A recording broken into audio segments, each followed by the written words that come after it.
Hello everyone, welcome to SSP platform. मेरा नाम है अभिषेक और आज से अपन स्टार्ट करने जा रहे हैं अपनी केमिस्ट्री की जर्नी, बोर्ड 2023 की जर्नी, सक्सेस की जर्नी। तो आज का अपना पहला टॉपिक रहने वाला है सोल्यूशन क्लास 12th।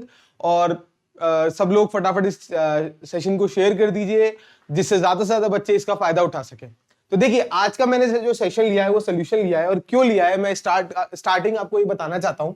जैसे कि मैंने अपने जो स्ट्रेटेजी वीडियो है उसमें डिस्कस किया था कि जो अपनी फिजिकल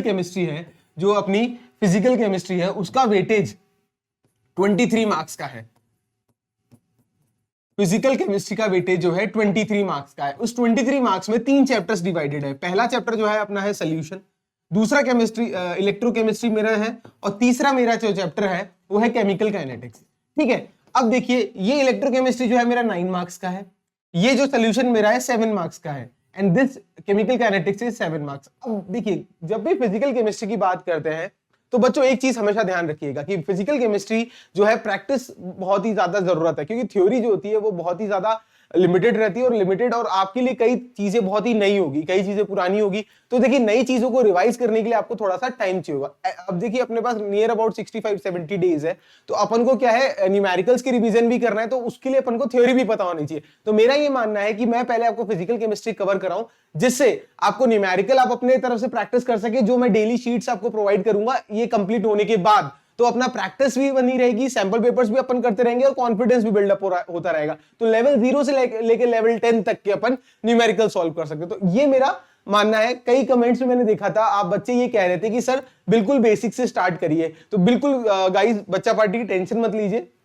मैं खुद एक स्टूडेंट रह चुका हूं, तो आप सभी लोगों की मेरे को चिंता है, और मेरे को यही मैंने सोल्यूशन निकाला है, सोल्यूशन चैप्टर से स्टार्ट करने से, कि मैं बिल्कुल बेसिक से स्टार्ट करूंगा। कई बच्चे आप में से ऐसे होंगे, मोस्ट ऑफ द स्टूडेंट, जिनको ऐसा लगेगा सर ये तो थोड़ा बच्चों जैसा है, बहुत बेसिक से नहीं, आप डायरेक्ट टॉपिक कराइए या डायरेक्ट सिर्फ और सिर्फ न्यूमेरिकल कराइए। तो देखिए गाइस, अगर अपन मैं आपको एक बात बताता हूं। देखिए, अगर आपका सोल्यूशन का आपका थ्योरी या कोई भी आपकी पर्टिकुलर चैप्टर की थ्योरी भी अगर आपको कंप्लीट है, तो अपन को क्या है, एक बार रिवीजन करने में क्या जा रहा है यार, एक बार सुन लीजिए जल्दी, एक 1.5 या 2x में सुन लीजिए, और जिन लोगों के लिए उनकी मदद हो जाएगी जिनको बिल्कुल भी नहीं आता। देखिए, उनका भी भला करना है अपन को गाइस, और जिनको बिल्कुल नहीं आता और जिनको आता है उनका तो भला करना ही करना है। ठीक है, तो ये रहेगा अपना टॉपिक फिजिक्स का, जिसका नाम है सोल्यूशन। तो आइए आज अपन सोल्यूशन स्टार्ट करते हैं बिना टाइम वेस्ट किए। सबसे पहला जो सवाल आपके दिमाग में ये आता है कि सोल्यूशन का मतलब क्या आता है, व्हाट इज सोल्यूशन। तो सोल्यूशन की डेफिनेशन ये है, solutions are the homogeneous mixture of 2 और मोर देन 2 कंपोनेंट्स। 2 या 2 से अधिक कंपोनेंट्स को जब अपन मिक्स करते हैं, 2, 3, 4, 5, 10 कंपोनेंट्स को आपस में मिक्स करते हैं, जब मिक्स करके जो होमोजेनियस मिक्सचर निकल के आता है, उस होमोजेनियस मिक्सचर को क्या कहते हैं, सोल्यूशन कहते हैं। अब आप सबके दिमाग में एक सवाल आ रहा होगा, सर ये जो वर्ड है ना होमोजेनियस मिक्सचर, ये हम सबके लिए क्या है, नया है। तो देखिए, सबसे इंपॉर्टेंट सवाल ये आता है, what is homogeneous mixture. Homogeneous mixture होता क्या है। देखिए, होमोजेनियस क्या है, दो जो वर्ड है उससे मिलके बना है, ग्रीक लेटर से, होमो एंड जीनियस। होमो मतलब होता है सेम, और जीनस मतलब होता है काइंड, सेम काइंड। देखिए, तो the mixture in which the composition is uniform same throughout the mixture are known as homogeneous mixture. For example, आप सभी के लिए एक इंटरेस्टिंग सा या एक कॉमन सा एग्जाम्पल लेके आया हूं। ये मेरा है पानी, ठीक है, इस पानी में मैंने क्या, ये चीनी है, ये मैंने चीनी डाल दी। अब ये चीनी डाल के मैंने क्या किया, इसको मिला दिया, शुगर। तो शुगर को मैंने मिला दिया, तो ये मेरा क्या बन गया गाइस, शुगर सोल्यूशन बन गया। तो अब ये शुगर सॉल्यूशन के अंदर, अब ये पी के देखेंगे आप, मीठा लगेगा। कोई कहीं से भी, ऊपर से, नीचे से, टॉप से, बॉटम से, थोड़ी देर जैसे ये मिक्स हो जाएगा, उसके बाद आप हर तरीके से देखेंगे कि हर लेवल में या हर पार्ट ऑफ दिस मिक्सचर में जो शुगर सॉल्यूशन है उसका टेस्ट सेम है। मतलब जो शुगर सॉल्यूशन के अंदर जो यूनिफॉर्मिटी है, मिक्सचर का कंपोजिशन है, वो क्या है, सेम है। तो ऐसे मिक्सचर जहां पर कंपोजिशन जो होती है through out the mixture same रहती है, ऐसे मिक्सचर को क्या बोलते हैं अपन, होमोजेनियस मिक्सचर कहते हैं। क्या कहते हैं, होमोजेनियस मिक्सचर। तो आप सभी के लिए मैं एक एग्जांपल लाया हूं, सिंपल सा एग्जांपल। चीनी पानी तो अपन डे टू डे लाइफ में यूज करते हैं। पानी को जब चीनी में डालेंगे, अभी मैंने डाला आपके सामने, घुल गया, घुलने के बाद क्या बन गया, शुगर सॉल्यूशन बन गया। और शुगर सॉल्यूशन जो है उसकी uniformity through out the mixture, through out the level, किसी भी लेवल पे आप चेक करेंगे क्या रहेगी, सेम रहेगी। तो इसलिए अपन उसको क्या बोलते हैं, होमोजेनियस मिक्सचर। अब बात आती है कि ऐसे मिक्सचर जिनकी यूनिफॉर्मिटी जो है सेम नहीं रहती, उससे पहले अपन क्या करते हैं, कुछ और एग्जांपल बात करते हैं होमोजेनियस मिक्सचर या होमोजेनियस सॉल्यूशन की। सबसे इंपॉर्टेंट एग्जांपल या बेसिक एग्जांपल जो आप सब डे टू डे लाइफ में देखते हैं, उसका नाम है एयर। जब भी अपन हवा देखते हैं तो एयर में क्या क्या है गाइस, ऑक्सीजन है, कार्बन डाइऑक्साइड है, नाइट्रोजन है, ये सब है ऑक्सीजन। तो आप क्या देख के बता सकते हैं क्या सर ये ऑक्सीजन है, ये नाइट्रोजन है? ये सब नहीं देख के बता सकते। इसका मतलब इन सब चीजों की जो कंपोजिशन है एटमॉस्फेयर में या सॉरी एयर में, वो क्या है, यूनिफॉर्म है। तो air is the example of what, homogeneous mixture या होमोजेनियस सॉल्यूशन। यहां तक कोई भी डाउट किसी को? ठीक है, ऑक्सीजन है, नाइट्रोजन है, जैसे ये मैं बता सकता हूं ये एयर में सिर्फ ये ऑक्सीजन है, नहीं ये नहीं है। क्यों? क्योंकि वो आपस में इस तरीके से मिले हुए हैं कि उनकी कंपोजिशन क्या है, थ्रू आउट क्या है, कॉमन है या सेम है। ठीक है, तो इसे बोलते हैं होमोजेनियस सॉल्यूशन, एयर। दूसरा, आप सभी बच्चे इससे फैमिलियर है, सॉफ्ट ड्रिंक्स। तो सॉफ्ट ड्रिंक्स में क्या होता है, चीनी, कार्बन डाइऑक्साइड और ज्यादा एडिंग एजेंट्स मिलाकर जो सॉल्यूशन बनाते हैं, तो उसे क्या बोलते हैं, कोल्ड ड्रिंक या सॉफ्ट ड्रिंक्स बोलते हैं। तो soft drinks are also example of homogeneous solution. वैसे मैं रिकमेंड नहीं करूंगा कि you should use this, but example के लिए मैंने आपको बताया। तीसरा, ये देखिए, ये मेरा गैसियस स्टेट का एग्जांपल हो गया, ये मेरा लिक्विड स्टेट का एग्जांपल हो गया। अब होमोजेनियस सॉल्यूशन की बात करते हैं। ये आपको दिख रहा है, ये क्या है, steel. What is this, steel. तो steel are the example of solid homogeneous solution. तो स्टील क्या होता है, स्टील इज बेसिकली अलॉय। किसका अलॉय होता है, आयरन एंड कार्बन का। देखिए, बात करते हैं स्टील की। तो जब स्टील की बात करेंगे, steel is an alloy of iron, Fe and carbon. Iron और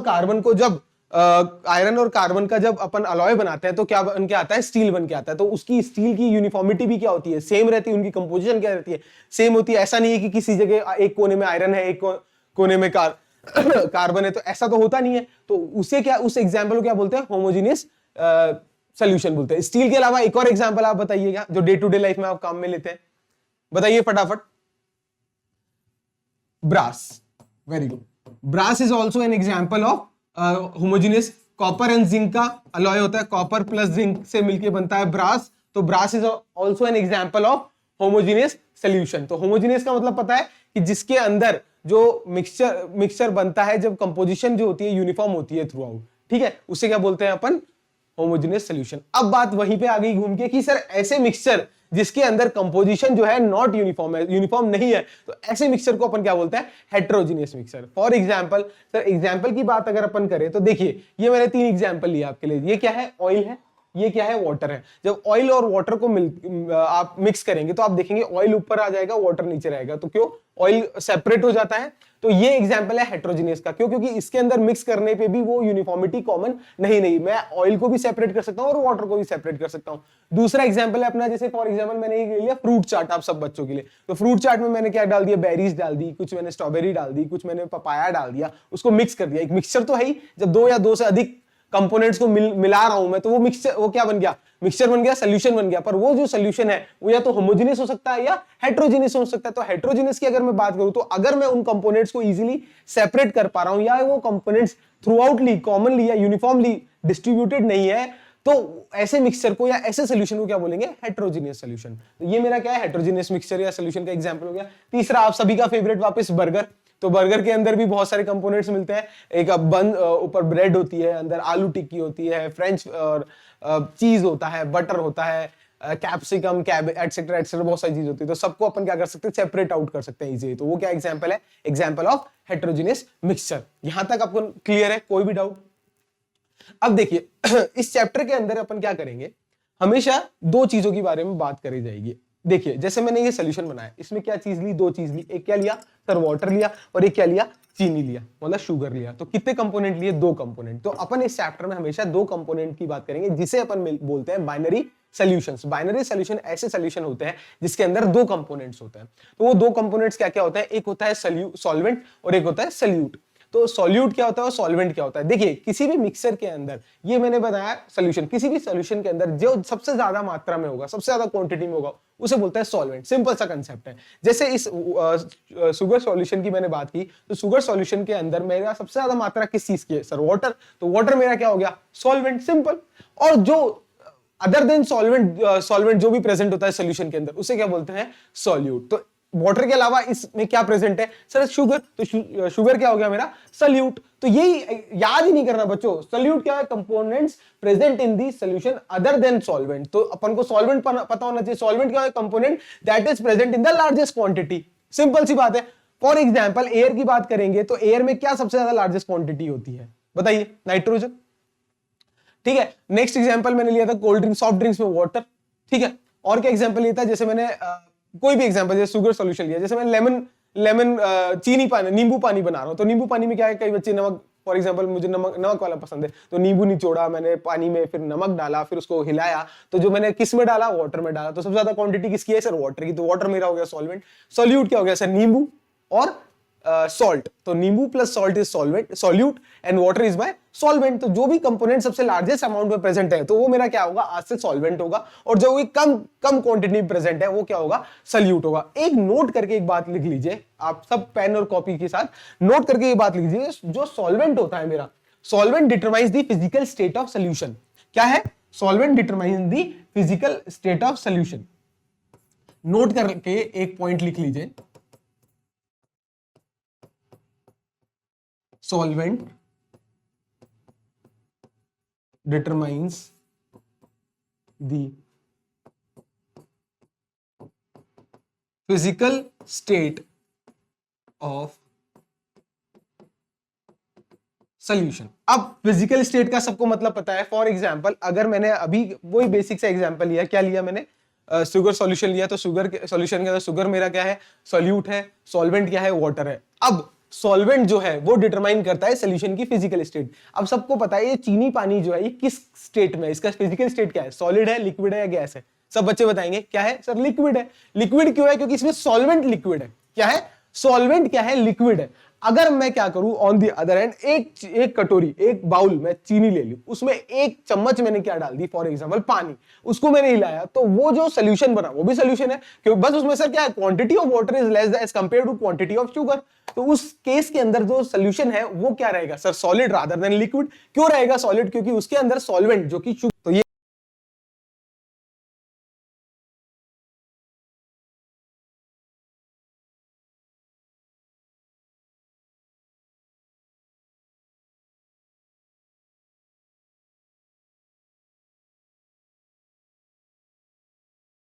मेरा शुगर सॉल्यूशन हो गया। ठीक है। अब अपन कैटेगराइज करने जा रहे हैं। अब ये हो गया अपना बेसिक, अपन ने थोड़ा एक मेंटल फ्रेम आपका तैयार कर दिया, अपन सॉल्यूशन के अंदर डूब चुके हैं। ठीक है कि अपन सॉल्यूशन के बारे में अपन जानना चाहते हैं। तो सॉल्यूशन क्या होता है अपन ने ये जान लिया। सॉल्यूट क्या होता है? सॉल्वेंट क्या होता है? सॉल्वेंट जो होता है मेरा फिजिकल स्टेट डिटरमाइन करता है। तो on the basis of the physical state we have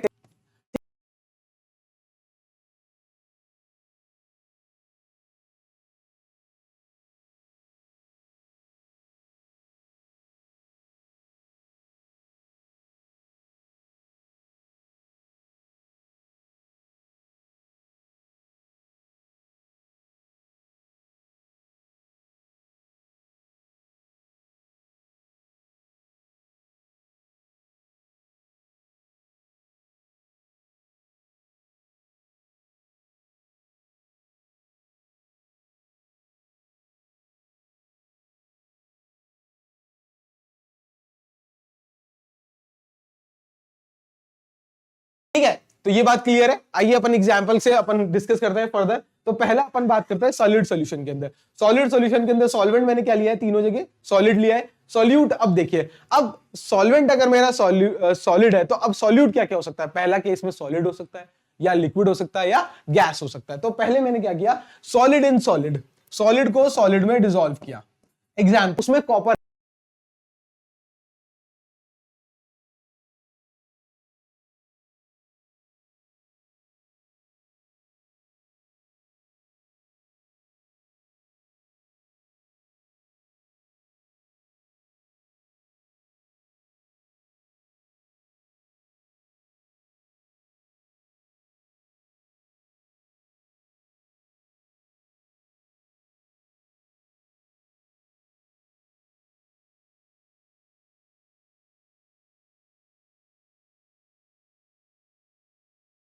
impurities डाली जाती है और जो वो मिलके बनता है वो ऑर्नामेंटल गोल्ड होता है। तो this is an example of solid in solid. Clear है? Copper dissolved in gold, ornamental gold बन गया। तो इसे क्या बोलते हैं, कॉपर प्लस गोल्ड का जो मिक्सचर है इसे बोलते हैं ऑर्नामेंटल गोल्ड।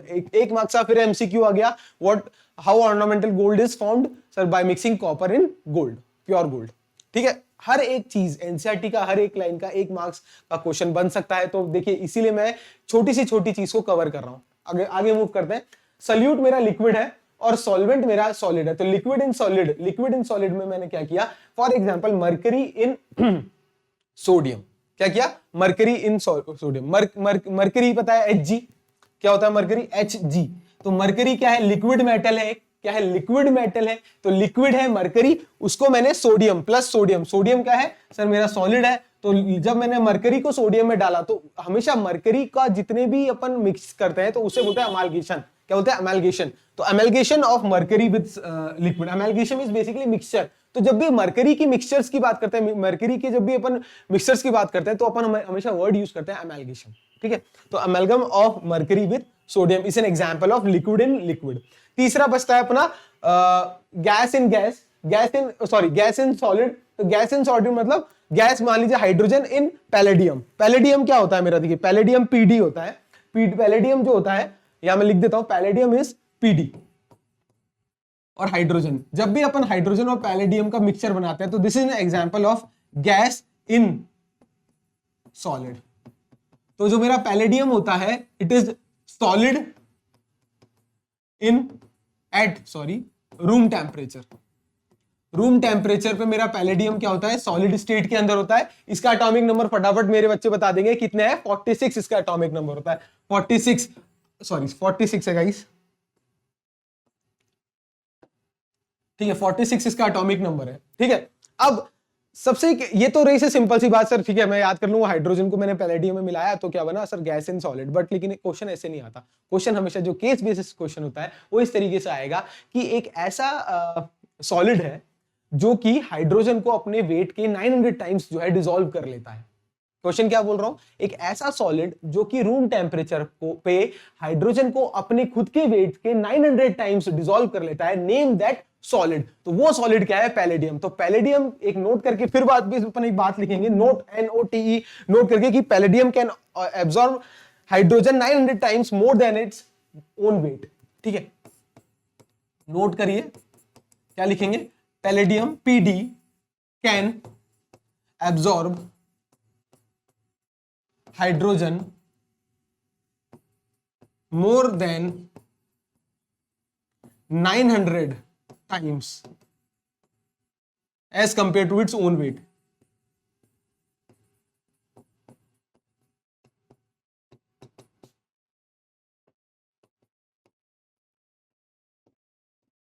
बहुत ही इंपॉर्टेंट मजेदार वाली चीज है, नोट कर लीजिए, या ओन वॉल्यूम या वेट। ठीक है, 900 इज द मेन थिंग यहां पर। 900 चीज वाली जो ये चीज है 900 वाली, ये याद रखिएगा। ये मैंने देखा है केस बेसिस क्वेश्चंस में ये चीजें पूछी जाती है, तो आपको पता होना चाहिए कि वो क्वेश्चन में पूछ क्या रहा है। जैसे आपसे बोल देगा एक सॉलिड है जो कि 900 टाइम्स हाइड्रोजन को अपने खुद के वॉल्यूम के एब्जॉर्ब कर लेता है, उस सॉलिड का एटॉमिक वेट बताइए। तो उस सॉलिड का एटॉमिक वेट पता होने से पहले अपन को सॉलिड का नाम पता होना चाहिए, वो क्या है, पैलेडियम PD, उसका एटॉमिक वेट है 46। तो इस तरीके से क्वेश्चन पूछा जाता है। ओके, नोट दिस थिंग, ये आपने नोट कर लिया। मूव करें आगे। ठीक है, तो अब बात करते हैं लिक्विड सॉल्यूशंस की। लिक्विड सॉल्यूशंस ऑब्वियसली जिसके अंदर सॉल्वेंट क्या होगा मेरे, लिक्विड होंगे, और सॉल्यूट क्या क्या होंगे, या तो सॉलिड होगा या लिक्विड होगा या गैस होगा। तो पहला एग्जांपल लेते हैं सॉलिड इन लिक्विड। जब भी मैं सॉलिड को लिक्विड में डिसॉल्व करता हूं, तो जैसे एग्जांपल लिया मैंने glucose dissolve in water. Glucose basically what is glucose, अभी मैंने बताया, ये रहा मेरा एग्जांपल। कौन सा सोल्यूशन है, लिक्विड सोल्यूशन। ग्लूकोज मतलब क्या हो गया, शुगर बेसिकली। तो जब ग्लूकोज को मैं वाटर में डिसॉल्व करता हूं तो क्या बनता है, glucose solution, that is liquid solution. तो this is an example of solid dissolve in solid in liquid. ठीक है, ग्लूकोज का फॉर्मूला आप सब बच्चों को मेरे को लगता है पता होगा, लिखने की जरूरत है, सर लिख दीजिए एक बार। तो ग्लूकोज डिसॉल्व इन वाटर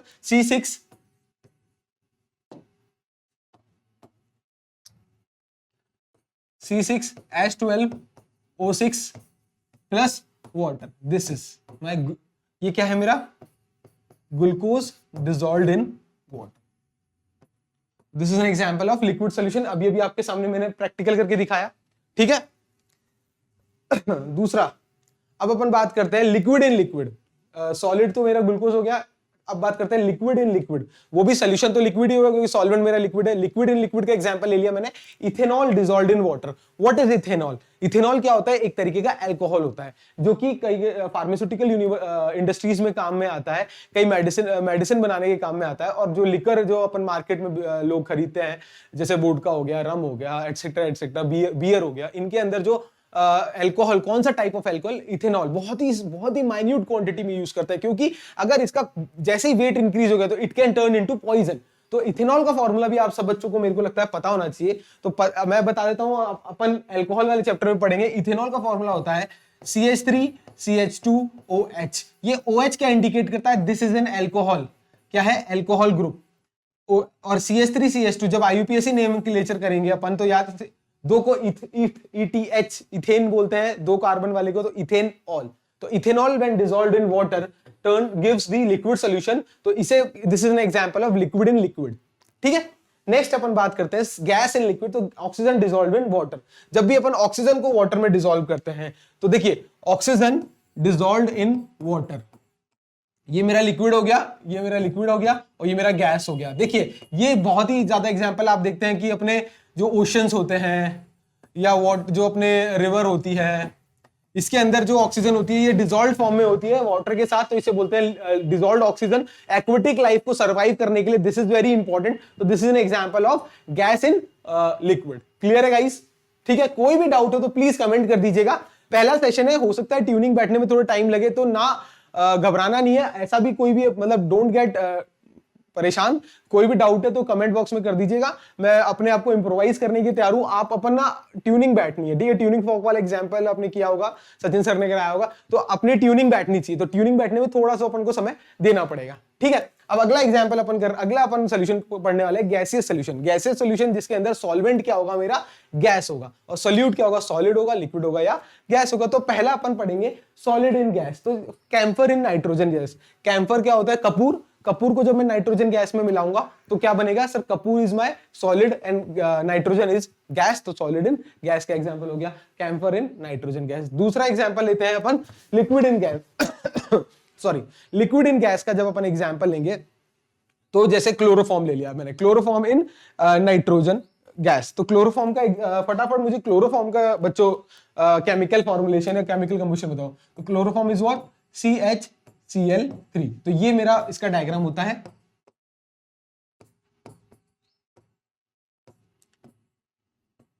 ये ClClClH, ये CHCl3। This is my chloroform.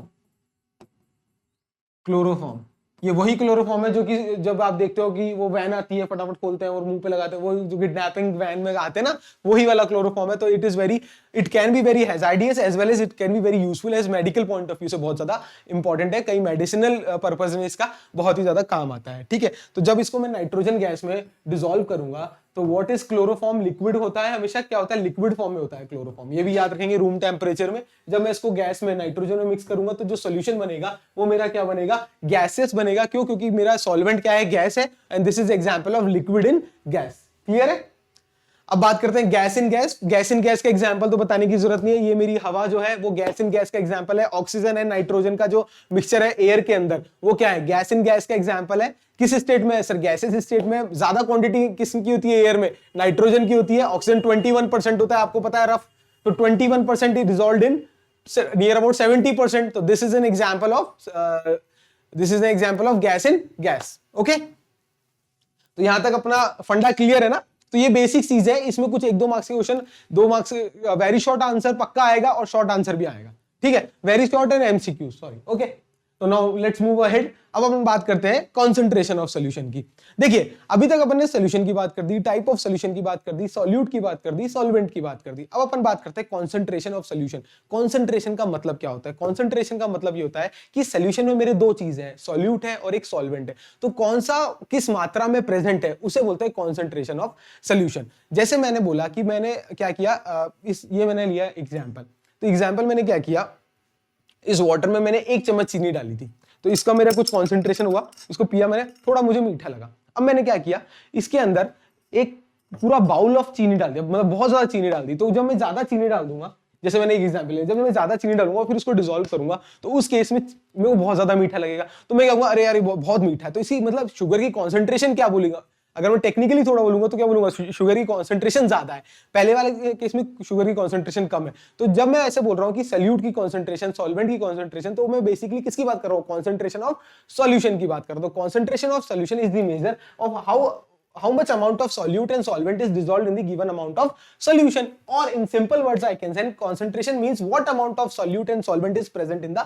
solution, किस मात्रा में solute और solvent present है उसे ही अपन solution कहते हैं। ठीक है, तो ज्यादा घबराने की जरूरत नहीं है, तो concentration की बात अपन को समझ में आ गई। ठीक है तो पहले वाले एग्जांपल में अगर मैं बोलूंगा, तो अगर मैं बोल रहा हूं पहले 1 चम्मच चीनी मिलाई मैंने और दूसरे में एक मतलब पूरा का पूरा प्लेट चीनी मिला दी, तो प्लेट वाली चीनी में क्या बोलूंगा, ज्यादा मीठा मतलब कॉन्सेंट्रेटेड है, तो इसका मतलब concentrated solution is one that is relatively large amount of dissolved solute. जब भी सॉल्यूट ज्यादा होगा तो उस वाले में सॉल्यूशन को क्या बोलूंगा, कॉन्सेंट्रेटेड होगा, और कम होगा तो उसको क्या बोलूंगा, डिसॉल्व्ड होगा। ठीक है, तो पहले जब मैं 1 चम्मच चीनी मिलाया था तो उसे क्या बोलेंगे, डिसॉल्व्ड सॉल्यूशन है, मतलब हल्का फुल्का इसमें मीठा है, और जब मैं 2, 10, 15 चम्मच चीनी मिलाऊंगा तो वो क्या हाईली कॉन्सेंट्रेटेड हो जाएगा। ठीक है गाइस, तो these are the two bifurcations, classification of a concentration. क्या होता है, पहला कंसंट्रेशन कॉन्सेंट्रेटेड सॉल्यूशन, दूसरा है डिसॉल्व्ड सॉल्यूशन। अब थोड़ा सा टेक्निकली, ये तो थी बच्चों की वाली बात, अब थोड़ी बड़े बच्चों वाली बात करते हैं कि जब भी अपन पढ़ाई करेंगे, कंसंट्रेशन की बात करेंगे, तो 2 तरीके की बात करेंगे। एक बात करेंगे क्वालिटेटिव एनालिसिस और एक बात करेंगे क्वांटिटेटिव।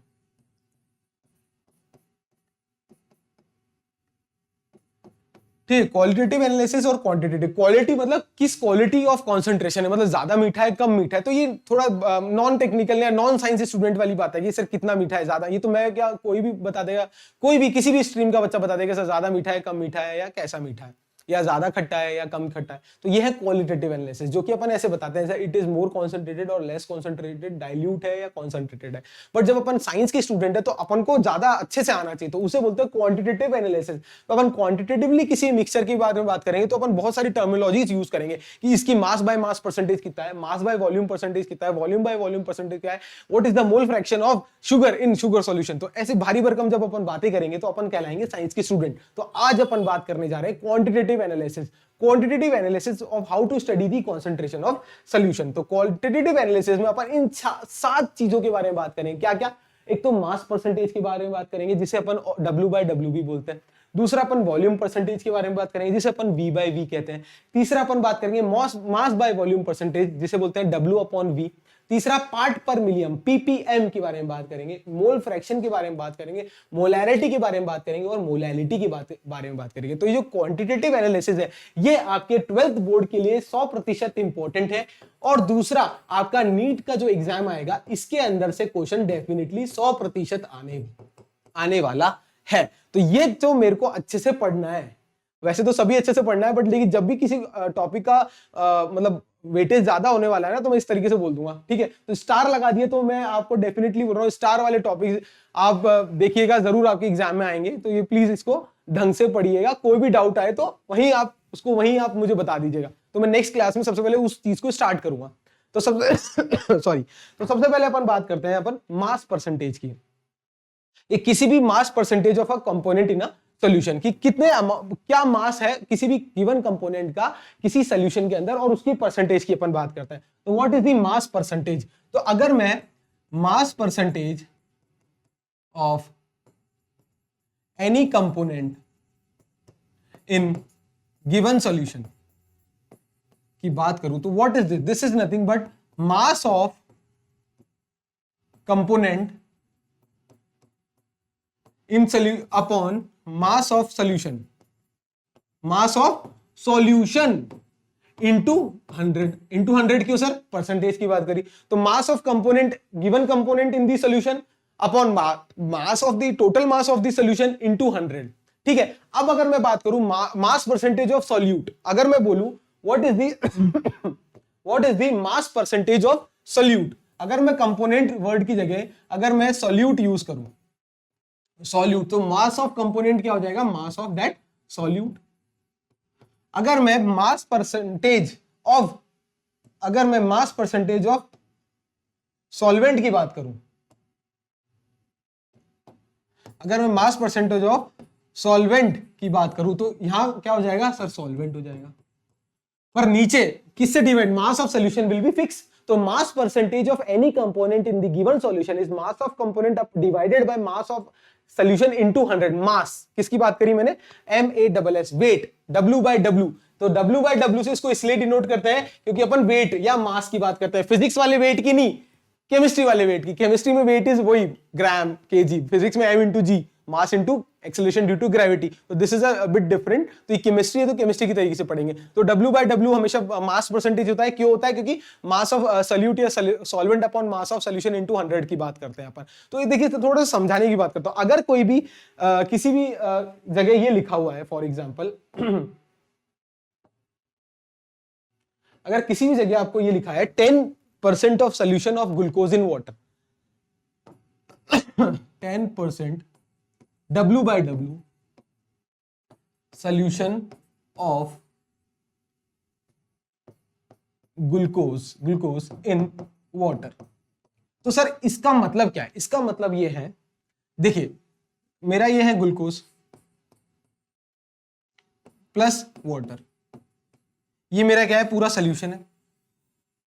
10% सोल्यूशन ऑफ ग्लूकोज, तो ये कितना है 10%, मतलब ये मान लेते हैं 10% मतलब 10 ग्राम। ये पूरा सोल्यूशन है। इस पूरे सोल्यूशन कितना होगा 100 ग्राम। पूरे सोल्यूशन के 100 ग्राम में से 10 ग्राम क्या है मेरा ग्लूकोज। इस लाइन का मतलब ये हुआ या नहीं हुआ, बिल्कुल सर। क्यों, क्योंकि पूरा का पूरा सोल्यूशन 100 ग्राम का है, उसमें 10% ग्लूकोज है, तो 10% 100 का 10% कितना हो गया 10 ग्राम। तो 10 ग्राम प्रेजेंट है उस पूरे सोल्यूशन में। तो इस वाटर की क्वांटिटी कितनी होगी बच्चों, वाटर की क्वांटिटी कितनी होगी, तो वाटर की क्वांटिटी कितनी होगी सर 90 ग्राम होगी या नहीं होगी, क्योंकि 100 ग्राम सोल्यूशन में 10 ग्राम ग्लूकोज है, तो बचा कितना सर 90। तो 90 ग्राम क्या है वाटर। तो कई बुक्स में आपको कंफ्यूज करने के लिए ऐसे लिखा होगा 10% solution of glucose in water means 10 gram of glucose dissolve in 90 gram of water. तो ये बड़ा बच्चे कंफ्यूज होते हैं। हमेशा याद रखना 10 ग्राम W/W of glucose solution in water का मतलब यह है कि 10 ग्राम ग्लूकोज पूरे सोल्यूशन में डिसॉल्व है, तो पूरे सोल्यूशन का 100 ग्राम में 10 ग्राम ग्लूकोज है, तो बचा हुआ 90 ग्राम सॉल्वेंट क्या होगा वाटर। क्लियर है। तो mass percentage of any component clear है, ये नोट कर लीजिएगा। तो मास परसेंटेज की बात हो गई है। अब बात अपन इसको कोई भी डाउट है तो प्लीज कमेंट बॉक्स में टाइप कर दीजिएगा। अब अपन अगला बात करेंगे नेक्स्ट वॉल्यूम परसेंटेज। इसकी क्या बात करेंगे, volume percentage. Volume percentage of given component क्या होगा, जैसे मास परसेंटेज ऑफ गिवन कंपोनेंट की बात करें तो वॉल्यूम मास परसेंटेज V/V था, तो वॉल्यूम परसेंटेज क्या होगा W/W। तो volume sorry mass percentage W/W था, तो वॉल्यूम परसेंटेज क्या होगा V/V। तो volume percentage of any given component in solution is what, volume of component upon volume of solution into 100। यहां तक कोई भी डाउट नहीं सर, कोई डाउट नहीं, अगर है तो भी बता दीजिएगा। तो कंपोनेंट वही दो तरीके के कंपोनेंट हो सकते हैं, या तो क्या हो सकता है सर सॉल्यूट हो सकता है मेरा, या हो सकता है सॉल्वेंट। तो बस अगर वॉल्यूम ऑफ सॉल्यूट पूछा है तो volume of solute upon volume of solution हो जाएगा। Volume of solvent volume percentage of solvent पूछा है तो volume of solvent upon volume of solution into 100 हो जाएगा। कोई भी डाउट है किसी भी तरीके का तो प्लीज बताइएगा, ठीक है। अब अगर मैं एग्जांपल लूं, मैं बोलूं 10% of ethanol solution in water. मैंने क्या बोला 10% of ethanol solution in water. अब आप सब बच्चे बता सकते हैं इस बार 10% ऑफ CH3CH2OH इथेनॉल। अब मैं ऐसे बोलने वाला हूं, मेरे जितने भी स्टूडेंट हैं, अब अपन इथेनॉल फिथेनॉल ऐसे नहीं बात करेंगे, अपन बात करेंगे chemically. CH3CH2OH 10% of CH3CH2OH in water. इसका क्या मतलब, इसका क्या मतलब है इसका ये मतलब है सर 10 ml ऑफ CH3CH2OH, ठीक है, dissolved in 90 ml water to give 100 ml solution. तो 100 ml सोल्यूशन, सोल्यूशन क्या हो गया CH3 CH2OH प्लस वाटर, ये मेरा सोल्यूशन हो गया। क्या मैं इस तरीके से बोलूंगा 10% मतलब 10% V/V भी कई जगह वो यूज करते हैं, तो 10 ml of CH3OH dissolve in 90 ml of, ऐसे बोल सकता हूँ। कई बच्चे आर्ग्यू कर सकते हैं सर 10 ml क्यों, मैं तो 10 लीटर लूंगा। बेटा आपको जो मन है बोलो, बट परसेंटेज का ध्यान रखना। अगर 10 लीटर वो लिया है तो उसको 90 लीटर ले लेना, ठीक है। तो 10% का इसको इस तरीके से अपन रीड कर सकते हैं, बोल सकते हैं सिंपल लैंग्वेज में, ठीक है। तो वॉल्यूम बाय वॉल्यूम का आई थिंक आपको कंसेप्ट क्लियर है। कोई भी डाउट हो तो प्लीज बताइएगा। तो W/W and V/B is clear.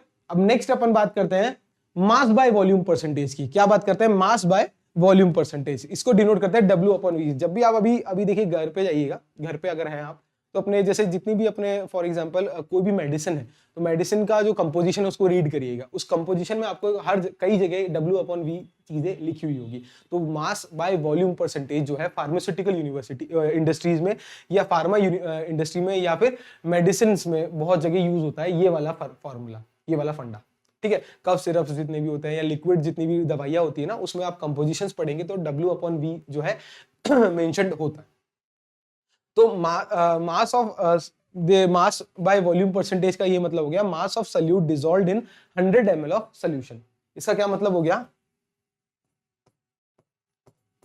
Mass of solute dissolved in 100 ml of solution, ठीक है।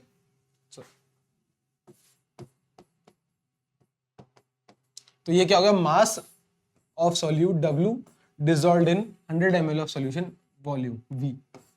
तो W/V से डिनोट करते हैं, इसलिए क्लियर है।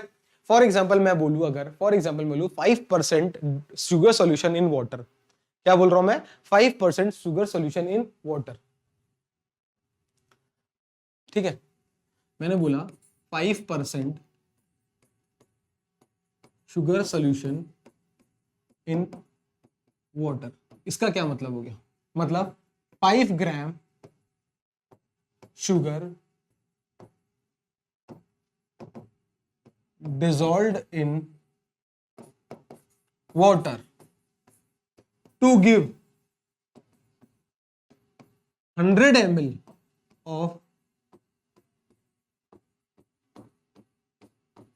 sugar solution। इसका मतलब ये देखिए, ये क्या है, मास है, तो किसे W से डिनोट करा था मैंने अभी, W, और ये क्या है, dissolved in water to give 100 V, तो W/V हो गया, ठीक है। ऑब्वियस है, शुगर क्या है मेरा, सॉलिड है, और मेरा वाटर क्या है, लिक्विड है, तो जो सोल्यूशन बनेगा वो क्या होगा, लिक्विड होगा। तभी लिक्विड का जो मेजरमेंट होता है हमेशा वॉल्यूम वाले एनालिसिस होगा, वॉल्यूमेट्रिक एनालिसिस होगा, तो ml या लीटर में होगा। और शुगर क्या है मेरा, सॉलिड क्रिस्टल है, तो उसको हमेशा मास W या ग्राम, मिलीग्राम या इन चीजों से डिनोट करेंगे, ठीक है, kg। तो मास बाय वॉल्यूम परसेंटेज आपको क्लियर है आई गेस, ठीक है। अब आगे अपन नेक्स्ट अपन बात कर रहे हैं अपन ppm, पार्ट पर मिलियन। पार्ट पर मिलियन पहले समझते हैं होता क्या है। पहली बार मिलियन, मिलियन मतलब कहता है 1 मिलियन, मतलब 10⁶, मतलब 10 लाख, है ना। तो देखिए अपन जब भी अगर बात करते हैं, फॉर एग्जाम्पल मैंने कहा एक ग्लास लिया मैंने, उसके अंदर मैंने क्या किया, 1 चम्मच चीनी डाली, उसको मिलाया। अब मैंने यही 1 चम्मच चीनी दो ग्लास में डाली, मतलब 2 ग्लास, मतलब एक ग्लास की जगह एक बड़ा कंटेनर लिया, उसमें 1 ही चम्मच चीनी डाली। तो पहले वाले से कंपैरेटिवली दूसरा वाला क्या होगा सर, थोड़ा सा कम मीठा होगा, क्यों, क्योंकि वॉल्यूम जो सॉल्वेंट है वो बढ़ गया, सॉल्यूट कम हो गया। अब मैंने क्या किया, एक फ्लास्क की जगह मैंने क्या किया, एक जग लिया। अब जग की जगह मैंने जग में भी 1 चम्मच चीनी नहीं डाली, मतलब सॉल्यूट तो सेम रखा बट सॉल्वेंट की मात्रा बढ़ा दी। फिर मैंने क्या किया, एक बाल्टी पानी लिया, एक पूरा बकेट मैंने वाटर का लिया, उसमें भी 1 चम्मच, तो उसके अंदर जो सॉल्यूट होगा वो बहुत ही ज्यादा कम होगा एज कम्पेयर टू वो ग्लास वाला। तो मैंने क्या किया, सॉल्यूट की मात्रा कम कर दी और सॉल्वेंट की मात्रा ज्यादा कर दी। तो जब भी सॉल्यूट ट्रेस अमाउंट में प्रेजेंट होगा, जब भी सॉल्यूट ट्रेस अमाउंट में प्रेजेंट होगा, तो अपन जो भी एनालिसिस करेंगे वो पीपीएम में करेंगे। किसमें करेंगे? पीपीएम, पार्ट्स पर मिलियन। कितने पार्ट प्रेजेंट है गिवन सॉल्यूट के आउट ऑफ मिलियंस? तो आउट ऑफ 100 करते हैं जब अपन परसेंटेज निकालते हैं, तो उस केस में क्या होता है? कंपैरेटिवली क्वांटिटी होती है। जैसे 5 gram of sugar present in water, तो 5 ग्राम इज मतलब कंपैरेटिव क्वांटिटी, बहुत ज्यादा कम नहीं, कम है बट बहुत ज्यादा कम नहीं है। पर अपन 5 gram dissolved in 100 litre of tank, तो वो तो बहुत कम हो गया। तो पार्ट पर मिलियन मतलब पता चला मिलियंस की जब बात करेंगे जब solute is present in trace amount. तो समझ में आ गया? तो एक चीज नोट कर लीजिए, व्हेन सल्यूट, ये मिलियन मतलब कई बच्चों को कंफ्यूज होगा, 10 टू द पावर 6 होता है। Sorry, when solute is present in trace quantity, trace मतलब वेरी स्मॉल, तो अपन एनालिसिस करेंगे पीपीएम में, पार्ट्स पर मिलियन में। ठीक है? तो सर पीपीएम में करेंगे कैसे? जैसे गिवन अमाउंट ऑफ सॉल्यूट है या गिवन अमाउंट ऑफ कोई भी कंपोनेंट है, उसका अगर मुझे पीपीएम निकालना है तो कैसे निकालूंगा? आइए निकालते हैं। तो देखिए पीपीएम का फॉर्मूला हो गया पार्ट्स पर मिलियन, दैट इज पीपीएम बराबर, पार्ट्स की बात करेंगे तो parts of component in solution upon total number, मतलब क्या है? Total number of parts of all the component in the solution.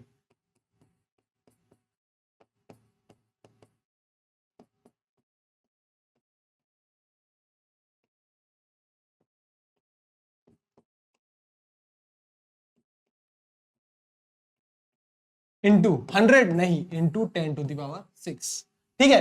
कोई भी गिवन पार्ट का अगर मुझे पीपीएम निकालना है तो उस गिवन पार्ट के number of parts upon total number of, जैसे फॉर एग्जांपल अगर मैं, बहुत अच्छा एग्जांपल हूँ पॉल्यूटेंट्स का, तो एयर के अंदर जो पॉल्यूटेंट्स है, तो एयर के अंदर नाइट्रोजन भी है, ऑक्सीजन भी है, कार्बन मोनोऑक्साइड भी है, कार्बन डाइऑक्साइड भी है और पॉल्यूटेंट्स भी है। तो पॉल्यूटेंट्स भी है तो पर उसकी मात्रा एज कंपेयर टू बाकी गैसेस क्या है? बहुत ही कम है, बहुत ही लेस है। तो उसके इसके अंदर पीपीएम के अंदर बात करेंगे। तो आप देखेंगे जब भी अगर अपन पॉल्यूशन की अपन रेट की बात करेंगे, आप न्यूज चैनल देखिएगा तो पीपीएम में, या कभी न्यूज़पेपर पढ़िएगा पीपीएम में गिवन होता है। तो पॉल्यूटेंट्स की अपन बात करेंगे तो पीपीएम की बात करेंगे, तो जो गिवन पॉल्यूटेंट है उसका number upon number of total gases जो होती है, number parts of total gases into 10 to the power 6, उसे बोलते हैं अपन पीपीएम की बात करते हैं। ठीक है? तो पॉल्यूटेंट इन एटमॉस्फेयर या pollutant in air is an example of ppm. तो उस केस में अपन पीपीएम कैलकुलेट करते हैं। क्लियर है? तो पार्ट्स पर मिलियन क्लियर है आपको, आई गेस? नोट कर लीजिए इसको। अब नेक्स्ट अपन पढ़ते हैं मोल फ्रैक्शन। स्टार लगा लीजिए, सबसे शानदार टॉपिक है अपना मोल फ्रैक्शन। कैसे अपन मोल फ्रैक्शन निकालते हैं? किसी भी गिवन कंपोनेंट का अगर मुझे मोल फ्रैक्शन निकालना है तो मुझे एक चीज पता होनी चाहिए, मोल निकालना आना चाहिए। तो number of moles of that component upon total number of moles of all the component. For example अगर मैं बात करूं, ये मेरा एक सोल्यूशन है, इस सोल्यूशन में दो कंपोनेंट है ए और बी, दो बाइनरी की बात कर रहा हूं, दो कंपोनेंट है ए और बी। ये मेरा क्या है? सोल्यूशन है। इस सोल्यूशन के अंदर दो कंपोनेंट है, ये कंपोनेंट 1 है और ये मेरा है कंपोनेंट 2। अब मैं बात करूं इसके अंदर, अगर मैं मोल फ्रैक्शन ऑफ ए निकालता हूं, अगर मैं मोल फ्रैक्शन ऑफ ए निकालूंगा तो moles, number of moles of A upon number of moles of A plus B, ये होता है मेरा मोल फ्रैक्शन। फ्रैक्शन की बात करेंगे, परसेंटेज की कोई बात नहीं है, इंटू 100 नहीं करना है। अभी मैं फॉर्मूला लिख दूंगा। समझने की चीज ये है कि जब भी अपन गिवन नंबर ऑफ कंपोनेंट्स का अपन मोल फ्रैक्शन निकालते हैं तो जिस कंपोनेंट का मोल फ्रैक्शन निकालना है उसको किससे डिवाइड करेंगे? Number moles of all the component present in the solution. ठीक है? तो इस केस के अंदर अगर मैं बात करूं तो मोल फ्रैक्शन ऑफ ए कैसे निकालेंगे? Moles of A upon moles of A plus moles of B, इस तरीके से निकालेंगे। तो अगर मैं mole fraction of any component की बात करूं, mole fraction of any component is what? Number of moles of that component upon total number of moles of all the components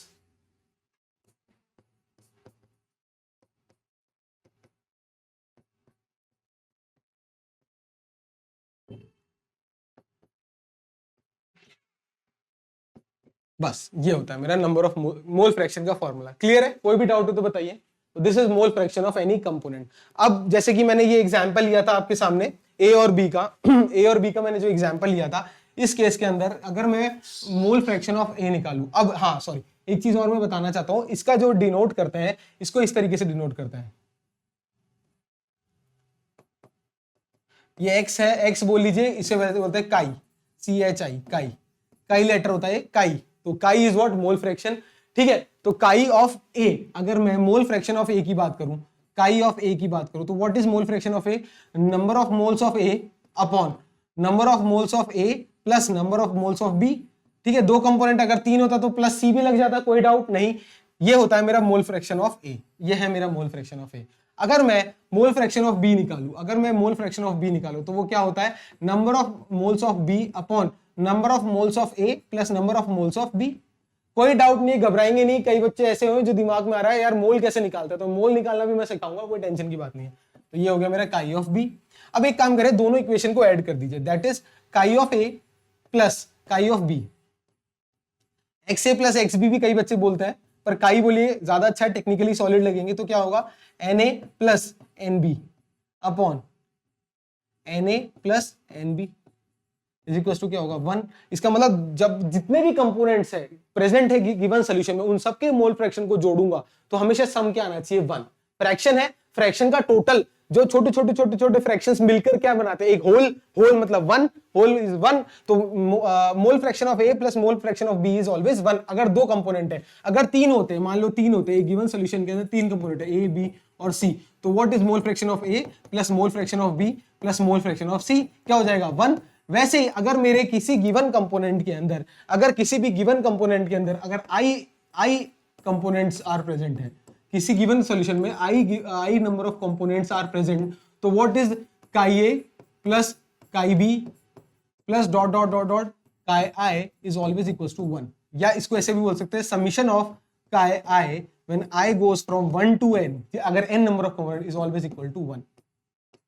ये मैथ से सिंपल गणित है, कोई भी डाउट है तो बताइए। काई ए प्लस काई बी, मतलब बस आई की अगर मतलब मान लो आई मेरा 2 है तो 1 + 2 इज इक्वल टू 1। 3 है तो हमेशा कहने का मतलब यह है कि किसी भी सोल्यूशन में जितने भी कंपोनेंट है उन सब के इंडिविजुअल मोल फ्रैक्शन का जब भी मैं सम करूंगा, सबका हमेशा क्या आएगा? 1 आएगा। ये एक प्रॉपर्टी है जो कि अपन यूज करेंगे न्यूमेरिकल सॉल्व करने में। तो मोल फ्रैक्शन क्लियर है। मोल्स निकालना क्या है? व्हाट एक मोल छोटा सा मैं बता देता हूं। अगर मुझे किसी भी गिवन कंपोनेंट का मोल निकालना है तो उसका मुझे मॉलिक्यूलर वेट पता होना चाहिए, मॉलिक्यूलर वेट और वेट गिवन। तो given weight upon molecular wait से अगर मैं डिवाइड करूंगा तो मोल आ जाएगा। जब मैं मोल्स पढ़ाऊंगा नीट की तैयारी के लिए तो और डिटेल में पढ़ाऊंगा, अभी सोल्यूशन में बस इतना ही रिक्वायर्ड है। जैसे मैं बोलूं 5 ग्राम ऑफ इथेनॉल, तो 5 अपॉन इथेनॉल का मॉलिक्यूलर वेट, ठीक है, is what? Moles of ethanol. 5 upon ethanol का मॉलिक्यूलर वेट। मॉलिक्यूलर वेट निकालना भी नहीं आता तो वो भी अपन क्वेश्चन सॉल्व करेंगे, ठीक है। जैसे कि ये मेरा एक क्वेश्चन है आप सभी बच्चों के लिए। पहला क्वेश्चन है ये मोल फ्रैक्शन का। Calculate the mole fraction of ethylene glycol. This is what ethylene glycol in the solution containing 20% of ethylene ethylene by mass। अब देखिए बहुत इंपॉर्टेंट कंसेप्ट है ये, बहुत अच्छे से समझिएगा। क्वेश्चन क्या कह रहा है कि calculate the mole fraction of ethylene glycol C2H6O6 in the solution containing 20% of C2H6O2 by mass. By mass given है, तो इसका मतलब मेरे को गिवन है 20%, मतलब 20 ग्राम क्या गिवन है? C2H6O2, ठीक है, ये मेरे को गिवन है। ये 20% बाय मास 20 ग्राम, ये किस में डिसॉल्व करना है? ठीक है, ये मुझे डिसॉल्व करना है वाटर में। तो जो रिजल्टिंग सॉल्यूशन होगा उसका वेट कितना होगा? 100 ग्राम होगा। तो डेफिनेटली वाटर का कितना ग्राम होगा? 80 ग्राम होगा या नहीं होगा? अभी तो पढ़ा था बच्चों ये, ठीक है, अभी काम आ गया ना एनालिसिस। 20% ऑफ इथाइलिन ग्लाइकोल अगर है तो 20% मतलब 20 ग्राम मान लेते हैं। लेट 20 आप केजी भी मान लीजिए, कोई अंतर नहीं पड़ेगा। तो let 20 gram of C2H6O2 dissolved in X gram of water to give 100 gram of solution. 100 gram of solution. तो अगर ये 100 है, ये 20 है, तो डेफिनेटली ये 80 होगा या नहीं होगा? तो मुझे हर चीज पता चल गई। C2H6O2 मेरा कितना ग्राम है? 20 ग्राम। वाटर मेरा कितना ग्राम है? 80 ग्राम। और सोल्यूशन कितना है? 100 ग्राम। यहां तक कोई भी डाउट है तो बताइए, ठीक है। यहां तक कोई भी डाउट नहीं सर। आइए अब अपन C2H6O2 क्या गिवन है? C2H6O2 इसका मॉलिक्यूलर वेट निकालते हैं। क्या निकालते हैं? मॉलिक्यूलर वेट, मॉलिक्यूलर मास बोल लीजिए।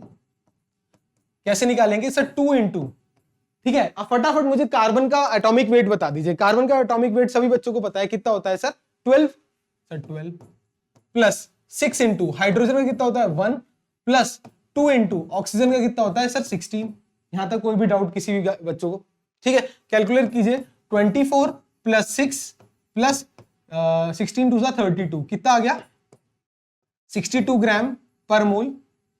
ये इसकी यूनिट है, यूनिट जरूर लिखिएगा बच्चों, पर मोल। ठीक है, this is molecular mass unit, 62 ग्राम पर मोल। ये इसका मॉलिक्यूलर वेट आ गया, मॉलिक्यूलर मास आ गया किसका? C2H6O2 का। अब सेकंड क्या गिवन है? एक तो सर ये गिवन था, ये था मेरा सॉल्यूट, कितना था? 20 ग्राम। 20 ग्राम मेरा सॉल्यूट था, dissolved in what? 80 gram water. Second, तो वाटर का भी मॉलिक्यूलर वेट निकाल लीजिए। ये कितना था मॉलिक्यूलर वेट वाटर का? निकाले तो मॉलिक्यूलर मास सर कितना? हाइड्रोजन है 2, तो 2 इंटू हाइड्रोजन का मॉलिक्यूलर वेट 1 प्लस ऑक्सीजन कितना है सर? एक ही है, ऑक्सीजन का 16, तो 2 और 16 कितना हो गया? 18 ग्राम पर मोल। ये मेरा मॉलिक्यूलर वेट किससे आ गया? वाटर का। तो वाटर का भी मॉलिक्यूलर वेट निकाल लिया और गिवन वेट कितना आया था? 80 ग्राम। 80 ग्राम।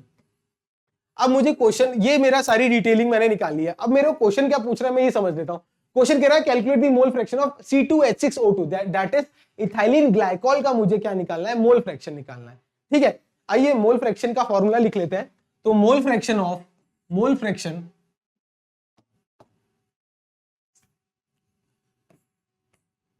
Of C2H6O2 ethylene glycol is what? Number of moles of C2H6O2, अभी भी नंबर ऑफ मोल्स, जिसका भी मोल फ्रैक्शन निकालना है उसके मोल्स निकाल लो, upon total number of moles. तो कितने कंपोनेंट प्रेजेंट है? 2, तो दोनों के मोल्स निकाल लो। C2H6O2 प्लस दूसरा कंपोनेंट क्या था? वाटर। वाटर के मोल्स निकाल लो। इन दोनों का जोड़ कर दोगे और number of moles of C2H6O2 से डिवाइड करेंगे तो क्या मोल फ्रैक्शन आ जाएगा? ये क्या है मेरा? Mole fraction. तो मोल फ्रैक्शन निकाल लेंगे तो what is moles of C2H6O2 निकालें। देखो C2H6O2 का कितना वेट गिवन कितना है? 20 ग्राम, अपॉन इसका मॉलिक्यूलर वेट अपन ने कितना निकाला था? अभी निकाला था। मॉलिक्यूलर वेट कितना है? 62 ग्राम। कितना है? 62, तो 62। ठीक है, वैसे ही number of moles of water निकालेंगे तो वाटर कितना आया था सर? बचा कुछ आया था वाटर 80, अपॉन वाटर का कितना आया था? 16 प्लस 2 18। यहां तक कोई भी डाउट है तो देख लीजिए। ठीक है, सिंपल मैथमेटिक्स है। Number of moles of given component equal to mass of given component in gram upon its molecular weight. 20 given था, अपॉन उसका molecular weight 62। Likewise number of moles of water is weight of water upon molecular weight of water. तो 20 upon 62 आप solve कर लीजिए, कितना आएगा? 0.322 आएगा। And what is 80 upon 18? 18 4 जा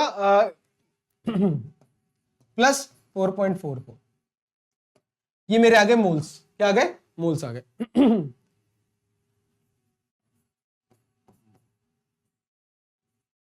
मैंने मोल निकाल लिया। अब मेरा काम क्या है? सिर्फ मोल फ्रैक्शन निकालना ही तो काम है, बस इसमें सब्स्टिट्यूट कर दीजिए। तो mole fraction of C2H6O2 is what? Sir moles कितना आया था C2H6 से? 0.322 अपॉन 0.322 प्लस 4.44। ठीक है, यहां तक कोई भी डाउट? तो कितना आ जाएगा मोल फ्रैक्शन ऑफ C2H6O2? कितना आ जाएगा गाइस? इसको सॉल्व कर लीजिएगा, सॉल्व करके आएगा 0.068। 0.068। क्या ये इसकी यूनिट क्या होगी? सर यूनिट लेस होगा क्योंकि ऊपर नीचे दोनों मोल से सेम यूनिट है, आइडेंटिकल यूनिट्स है। तो दिस इज मोल फ्रैक्शन की यूनिट क्या होती है? कोई यूनिट नहीं होती। This is unit less. Fraction की कभी भी कोई यूनिट नहीं होती। 1/2 की क्या यूनिट है? कोई यूनिट नहीं है। अब अगर मैं यहाँ पे एक इंटरेस्टिंग सवाल पूछूं आप सब बच्चों से, अगर मैं पूछूं what is the mole fraction of water, तो क्या आप बता सकते हैं? सर बिल्कुल बता सकते हैं। मैंने अभी आपको पढ़ाया था कि अगर किसी भी गिवन सॉल्यूशन के अंदर जितने भी कंपोनेंट्स हैं, तो इस गिवन सॉल्यूशन में 2 कंपोनेंट है। एक तो है C2H6O2 और दूसरा कंपोनेंट क्या है? तो दूसरा कंपोनेंट है H2O। अगर मैं इसका मोल फ्रैक्शन निकाल रहा हूं C2H6O2 का और दूसरे कंपोनेंट का मोल फ्रैक्शन निकालता हूं वाटर का, और दोनों को मैं जोड़ता हूं तो आंसर क्या आना चाहिए 1। यहां तक कोई भी डाउट नहीं। अगर मेरे को इसका पता है, इसका मोल फ्रैक्शन की वैल्यू मेरे को पता है कितनी है 0.068, इसकी मुझे निकालनी है H2O की, तो क्या मैं उसको 1 से घटाऊंगा तो क्या 0.068 को 1 से घटाऊंगा तो क्या मोल फ्रैक्शन ऑफ वाटर आ जाएगा? बिल्कुल। तो what is the mole fraction of water? Mole fraction of water is nothing but 1 minus 0.068। बस ये तो सिंपल सी मैथमेटिक्स है, 0.932 आ जाएगा, 0.932। This is the mole fraction of water. इसको टैली करेंगे आप सब मेरे बच्चे, कैसे? फॉर्मूले में पुट करके। क्या है फॉर्मूला? वही जो मैंने निकाला। कैसे निकालेंगे? Number of moles of water क्या आया था 4.44 upon number of moles of water plus number of moles of ethylene glycol, दोनों को जोड़ेंगे तो बस यहां पर अगर मुझे number of moles mole fraction of water निकालना है तो क्या करेंगे? Number of moles of water upon same रखेंगे, यही number of moles of water plus number of moles of C2H6O2। Simple. So okay guys, next topic अपना है molarity. अब मोल फ्रैक्शन तक की अपन बात कर चुके हैं। मोलैरिटी क्या होता है? Molarity is number of moles of solute dissolved in given litre of solution. ठीक है, तो मोलैरिटी का अगर मैं फॉर्मूला बताऊं या मोलैरिटी की डेफिनेशन बोलूं तो what is molarity? Number of moles of solute, number of moles of solute dissolved in 1 liter of given solution। ठीक है, अब अगर फॉर एग्जाम्पल मैं अगर फॉर्मूला लिखूं व्हाट इज मोलैरिटी, अगर मैं इसकी फॉर्मूले की बात करूं तो molarity is what? Number of moles of solute divided by volume of solution, and that volume in solution should always be written in litres. Litres में ही अपन को इसको मेंशन करना है, ये स्टैंडर्डाइजेशन है। तो मोलैरिटी को डिनोट करते हैं अपन लेटर कैपिटल एम से। ठीक है, या तो कैपिटल एम से डिनोट करते हैं या फिर अगर मैं इसमें देखूं मोल्स की यूनिट क्या होती है? मोल MOL डिवाइडेड बाय लीटर। ठीक है, मोल्स पर लीटर भी इसकी डिनोट करते हैं या इसकी यूनिट होती है। तो this is what molarity is all about. अब मोलैरिटी के लिए मैं एक लाइन बोलता हूं, अगर मैं बोलूं 0.25 M कैपिटल M या 0.25 मोल पर लीटर ऑफ NaOH सॉल्यूशन, मैं क्या बोल रहा हूं गाइस? मैं बोल रहा हूं 0.25 M या फिर moles per litre of NaOH solution. क्या बोल रहा हूं मैं? NaOH सॉल्यूशन का 0.25 M। तो इसका मतलब क्या होता है? इसका ये मतलब होता है कि इसका ये मतलब है 0.25 moles of NaOH is dissolved in 1 litre of water. ठीक है, 0.25 moles of sodium hydroxide NaOH dissolved in 1 litre of solution. ठीक है, 1 लीटर सॉल्यूशन में 0.25 मोल्स पर लीटर क्या है? मोल्स क्या है मेरे? सोडियम हाइड्रोक्साइड है, NaOH। ठीक है, अब एक क्या करते हैं अपन, इसको एक बार रिवाइज कर लेते हैं। Number of moles of solute dissolved in 1 litre of given solution, या मैं बोलूं molarity is defined as number of moles of solute divided by volume of solution in litres. ठीक है, ये मेरा एक एनालिसिस हो गया कि अगर मैं 0.25 moles per litre of NaOH solution बोल रहा हूं, इसका मतलब इसके अंदर 0.25 मोल्स ऑफ क्या है? सोडियम हाइड्रोक्साइड है। किसके अंदर? Dissolved in 1 litre of solution के अंदर। ठीक है, अब अगर अपन और फर्दर इस फॉर्मूले को अगर मैं एक्सप्लेन करूं आपको, मोलैरिटी का जो फॉर्मूला होता है वो क्या होता है? Number of moles of solute divided by volume of solution in litres. यही था। इसको मैं और बाइफरकेट कर सकता हूं और सिंप्लीफाई कर सकता हूं। और सिंप्लीफाई कैसे कर सकता हूं कि number of moles of solute को लिखता हूं mass of solute upon molecular mass of solute. ये तो क्या मेरा हो गया? Number of moles of solute हो गया into 1 upon volume of solution in litre. तो ये मेरा एक और फॉर्मूला हो गया मोलैरिटी का। ये याद रख लीजिएगा, न्यूमेरिकल पॉइंट ऑफ व्यू से बहुत इंपॉर्टेंट है। ये याद रखेंगे, स्टार लगाएंगे। किस चीजों पे स्टार लगाएंगे? कि सर ये वॉल्यूम जो है ये किस में है, लीटर में है, और mass of solute upon molecular wait किससे डिवाइड करना है, सॉल्यूट के ही वेट से डिवाइड करना है। जैसे NaOH लिया था तो 0.25 मोल्स किसके थे, NaOH के थे, तो NaOH का मॉलिक्यूलर वेट की बात कर रहे हैं अपन, ठीक है। और सोल्यूशन मतलब as a whole NaOH dissolved in water, ठीक है। इसको और एक्सप्लेन करने के लिए मैंने एक इंटेक्स क्वेश्चन लिया है, आपके एग्जांपल जो है इंटेक्स एग्जांपल है, calculate the molarity of a solution containing 5 gram of NaOH। 5 gram of NaOH है इन 450 ml ऑफ सॉल्यूशन, ठीक है। तो क्वेश्चन में देखिए इसका सॉल्यूशन क्या है, इसको सॉल्व कैसे करेंगे। अब मुझे NaOH गिवन है, NaOH, ठीक है। NaOH कितना गिवन है, मुझे 5 ग्राम गिवन है, 5 ग्राम। तो ये मेरा क्या हो गया, ये मेरा हो गया सर सॉल्यूट, क्योंकि कम क्वांटिटी में है, 450 ml के कंपैरेटिव में 5 ग्राम तो बहुत छोटी क्वांटिटी है, तो जो छोटी क्वांटिटी होगी वो क्या होगी मेरी, sir small quantity will be solute, ठीक है। अब ये मेरा सॉल्यूट हो गया। तो अगर मैं नंबर ऑफ मोल्स निकालूं, तो नंबर ऑफ मोल्स निकालने के लिए मुझे क्या पता होना चाहिए, मॉलिक्यूलर मास या मॉलिक्यूलर मास ऑफ NaOH निकालेंगे अपन। अब फटाफट मुझे सब बच्चे बता देंगे NaOH का मॉलिक्यूलर वेट कैसे निकालते हैं। तो NaOH में Na का मॉलिक्यूलर वेट कितना है, 23, प्लस ऑक्सीजन का वेट कितना है सर 16, प्लस हाइड्रोजन कितना है 1। तो इन सबको टोटल करेंगे तो 23 and 16 will give 39 plus 1 is 40। तो 40 ग्राम पर मोल, 40 ग्राम पर मोल, ये मेरा क्या आ गया, मॉलिक्यूलर मास ऑफ NaOH। यहां तक कोई भी डाउट नहीं। अब अगर अपन बात करें नंबर ऑफ मोल्स की बात करें, तो number of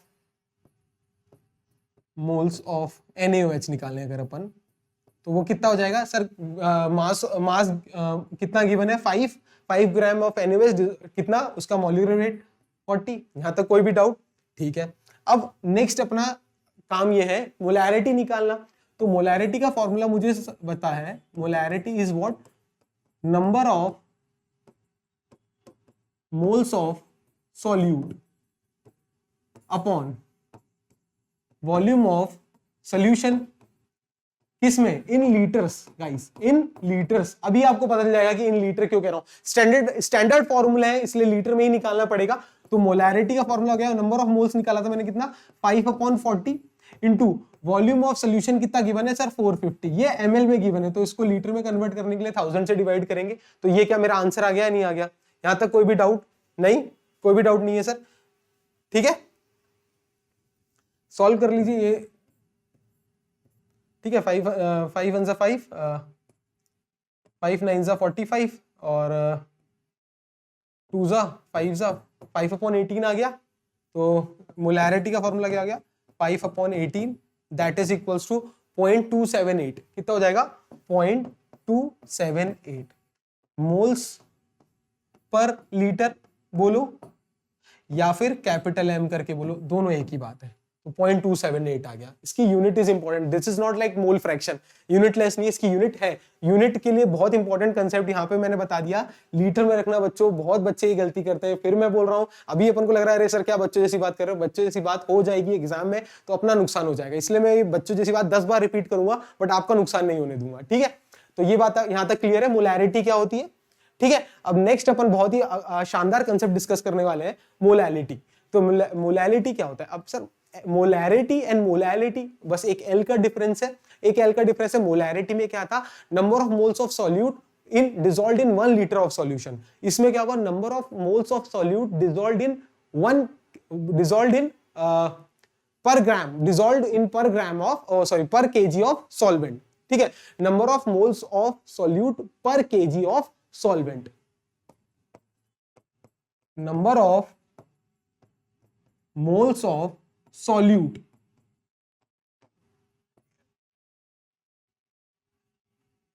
per kilogram of solvent, ये चीज इंपॉर्टेंट है, ठीक है।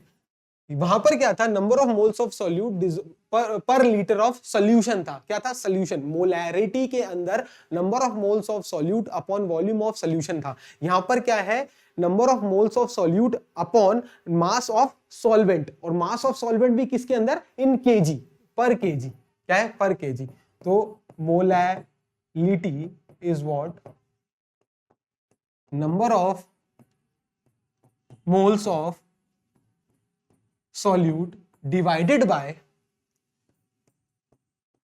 मास ऑफ या मास ऑफ वेट पर के mass of solvent in KG, किसके अंदर केजी, उधर क्या था लीटर, उधर क्या था सोल्यूशन, इधर क्या था सॉल्वेंट। यहां तक कोई भी डाउट है तो बताइए।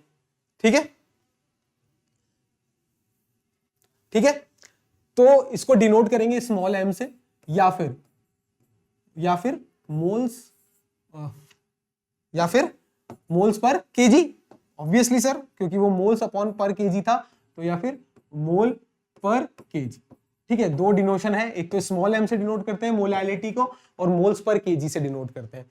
ठीक है, फॉर एग्जांपल अगर मैं बोल रहा हूं 1 m of KCl, 1 m of potassium chloride, इसका मतलब क्या है, इसका मतलब यह है कि 1 मोल ऑफ KCl मैंने डिसॉल्व किया 1 kg ऑफ वाटर के अंदर। ठीक है, क्योंकि KCl को अगर मैं वाटर में डिसॉल्व करूंगा तो ही सोल्यूशन बनेगा मेरा। तो एक 1 मोलैलिटी ऑफ KCl का मतलब यह है 1 मोलैलिटी का मतलब यह है 1 mole of KCl is mixed with solvent, क्या है इधर वाटर, 1 kg ऑफ वाटर। यहां तक कोई भी डाउट किसी के तो बताइए। ठीक है, मोलैरिटी के अंदर क्या था बच्चों, number of moles of solute divided by volume of solution that is in litre.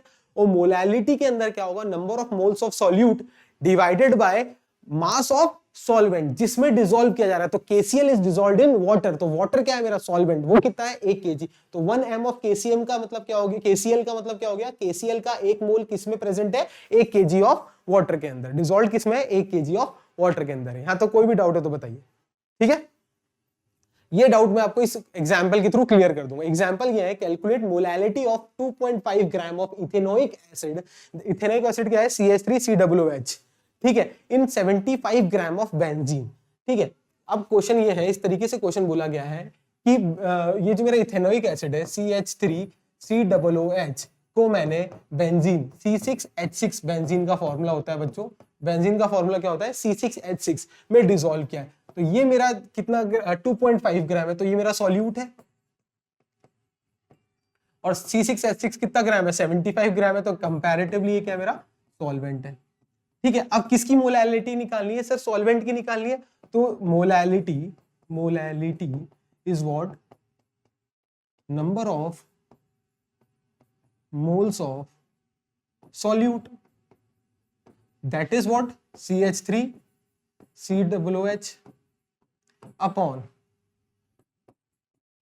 Mass of solvent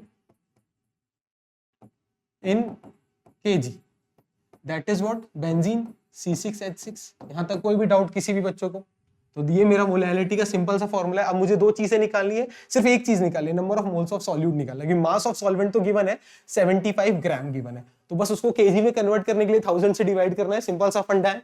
तो आइए अपन number of moles of solute निकालते हैं, number of moles of C6H6 ethanoic acid निकालते हैं। तो इथेनोइक एसिड जो CH3COOH है, अगर मैं इसके मोल्स निकालने हैं मुझे, तो ये कितने ग्राम गिवन है सर, 2.5 ग्राम गिवन है।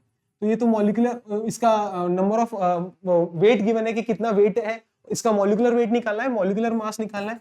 तो इसका मॉलिक्यूलर मोलर मास या मॉलिक्यूलर मास निकालने के लिए करेक्ट, देखो इसको मैं कैसे लिख सकता हूं, इसको मैं लिख सकता हूं C2H4O2 लिख सकता हूं या नहीं, CH3COOH को C2H4O2। तो कार्बन के कितने कंपाउंड है, कार्बन क्या है 2 है, 2 × 12 प्लस हाइड्रोजन कितना है सर 4 है, 4 × 1 प्लस ऑक्सीजन कितना है सर 2, तो 2 × 16। यहां तक कोई भी डाउट किसी भी बच्चे को नहीं होना चाहिए। तो दैट इज 24 + 4 + 32। ठीक है, सॉल्व कीजिए, 36 एंड 24 कितना आ गया 60, दैट इज 60 ग्राम पर मोल। अब बात करते हैं मोल्स की। तो number of moles of CH3COOH, तो कितना गिवन है, गिवन वेट कितना है सर 2.5 अपॉन 60। ये मेरा क्या हो गया, नंबर ऑफ मोल्स आ गए या नहीं आ गए, बिल्कुल। तो ये किस में आ गया, मोल में आ गया। इतने मोल है मेरे पास CH3COOH के। अब मोलैलिटी के फॉर्मूले में बस कुछ भी नहीं करना सर, पुट करना है, molality is equals two moles of solute. कितना आया था मोल्स ऑफ सॉल्यूट आपके सामने है 2.5 upon 60। Into 1 upon weight of solvent. Benzene मेरा सॉल्वेंट था, कितना गिवन था 75 ग्राम, 75 ग्राम, तो 75 और केजी में होना चाहिए पर ये ग्राम में गिवन है तो उसको 1000 से डिवाइड कर देंगे तो ये केजी में आ जाएगा। यहां तक कोई भी डाउट किसी भी बच्चे को? आइए इसको सॉल्व कर लीजिए। यहाँ से एक जीरो, ये पॉइंट रहा है, ये जीरो आया, ये 2 जीरो से ये 2 जीरो कट कर दिए मैंने। 25 1 25, 25 3 75, तो कितना आ गया 10/18 आ गया या नहीं आ गया 10/18? या तो 10/18 स्मॉल m लिख लीजिए। इसको फर्दर अगर अपन सॉल्व करेंगे तो कितना आएगा 0.0556 आ जाएगा m, ठीक है। या फिर इसको, इसकी और यूनिट क्या बताई थी मैंने, मोल पर केजी, मोल्स पर केजी। यहां तक कोई भी डाउट है तो बताइए, ठीक है। 10/18 यहां तक कोई भी डाउट है तो जो न्यूमेरिकल कर लिए। तो this is all about quantitative analysis, जिसके अंदर अपन ने 7 चीजें पढ़ी थी, mass percentage, volume percentage, mass by volume, mole fraction, molality, molarity, इन सब चीजों के बारे में अपन पढ़ चुके हैं। तो अब ये चीजें अपन को अच्छे से आ गई है। तो अगर इसमें कोई भी डाउट होगा आपको तो डेफिनेटली कमेंट बॉक्स में टाइप कर दीजिएगा तो मैं आपके डाउट्स जो है क्लियर कर सकूं। अब नेक्स्ट क्लास में अपन सॉल्युबिलिटी के कंसेप्ट पढ़ेंगे, इंटेक्स क्वेश्चन साथ के साथ लेते जा रहा हूं, फिर एक साथ एडिशनल एक्सरसाइज और जो अनसॉल्व्ड क्वेश्चन है वो भी अपन एक साथ सॉल्व कर लेंगे। आप भी ट्राई कीजिए, कोई भी एडिशनल, कोई भी क्वेश्चन में अगर डाउट आता है तो आप मुझे कमेंट बॉक्स में कर दीजिए टाइप कि पेज नंबर दिस में सर क्वेश्चन नंबर दिस है, इसमें मुझे डाउट है। तो आपने ये पढ़ा चुके हैं, फिर भी एक बार इसको रिपीट कर दीजिए, तो डेफिनेटली मैं रिपीट कर दूंगा। तो आई होप आज का सेशन आपको थोड़ा अच्छा लगा हो। तो अगर अच्छा लगा हो तो सपोर्ट कीजिएगा मुझे, और ज्यादा से ज्यादा बच्चे कनेक्ट कर सके मेरे से, मेरा यही है। मैं यही इसलिए आया हूं इस प्लेटफॉर्म पे सचिन सर के साथ कि केमिस्ट्री में आपके जितनी भी डाउट्स है, जितनी भी तकलीफें हैं, उसको अपन मिलके दूर कर सके, ठीक है। तो गाइज आई होप आज का सेशन आपको ठीक लगा हो, अच्छा लगा हो। अगर अच्छा लगा हो तो लाइक कर दीजिएगा, कमेंट कीजिएगा, शेयर कीजिएगा, चैनल को जितना हो सके सब्सक्राइब कीजिए जो सब्सक्राइब नहीं करें अभी तक चैनल को। Thank you very much, all the best आपके एग्जाम्स के लिए एंड गुड नाइट।